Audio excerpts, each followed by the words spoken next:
倒也不为别的，那爬在草地上一只只雪白的兔子，竖起前腿站起来，已经足足有了小小线2个高。他是真的不放心将它放进兔子堆。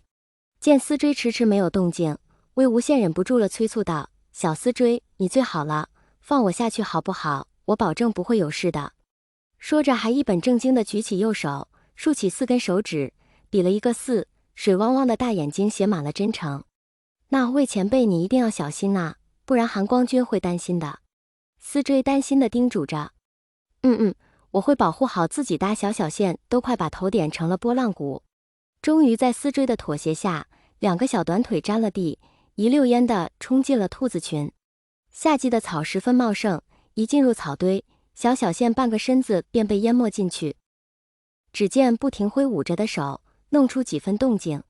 话说平时看见他就跑的兔子们，此刻却如见到了新鲜事物，全部围了上来，抻着脑袋细细打量着。几只胆子大的试着用圆滚滚的兔脑袋轻轻拱了拱它，给它往前推了几步。小小线伸出手，揉了揉那柔软的兔毛，踮起脚尖，伸手戳了下兔耳朵，温热的触感，细碎的绒毛，这触感倒是比身为大人时的它更加灵敏。它伸出小胖手，抱住兔兔们的脑袋，额头相抵，蹭了蹭。许是这亲昵的动作博得了兔兔们的好感，很快小小线便融入成为了他们中的一员。最嫩的一片草地被让出了一条缝隙，领头兔用脑袋给它向前拱了拱。小小线愣了一下，随之咧嘴一笑，感情是想请它吃草啊。它笑倒在地，捂着肚子笑得直打滚，在兔兔们一脸疑惑的表情下摆摆手，示意自己不要。日暮西垂，待蓝忘机到了后山，看到的便是这样的一幕。小小线骑在一只领头兔上，拽着2只耳朵，指挥方向，后面跟着一帮的追随者，蹦蹦哒哒的争先恐后挤上前去。无论是什么，都很喜欢小小线呢。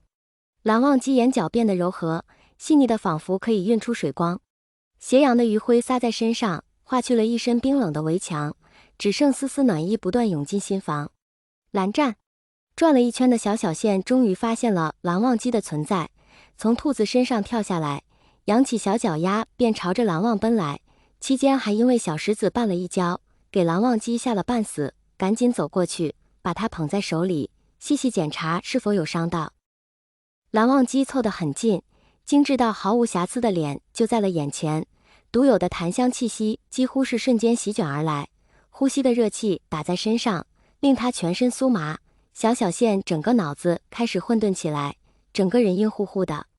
那纤长的睫毛不时刷过皮肤，带起阵阵痒意。小小线凑了过去，在那人眼睑上狠狠地亲了一口。没事的，蓝湛别担心。听到那人安慰的话语，蓝忘机悬着的一颗心渐渐放下，伸手点了点小鼻头，说道：“以后不许再这么莽撞了，听到没？”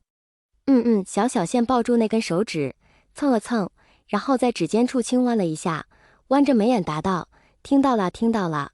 线线不会再莽撞了。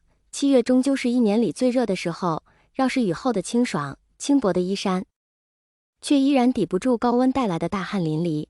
疯玩了一天的小小线，早已汗水湿透了衣衫。回到竟是蓝忘机刚准备给他洗澡，却遭到了拒绝。蓝湛，我不要自己洗。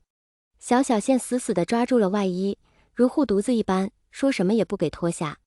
我要和你一星号起星号洗。这事还要从前几日说起。自从魏无羡变小后，由于身形的原因，都是自己在茶杯里洗的澡，每次都被蓝忘机看个精光。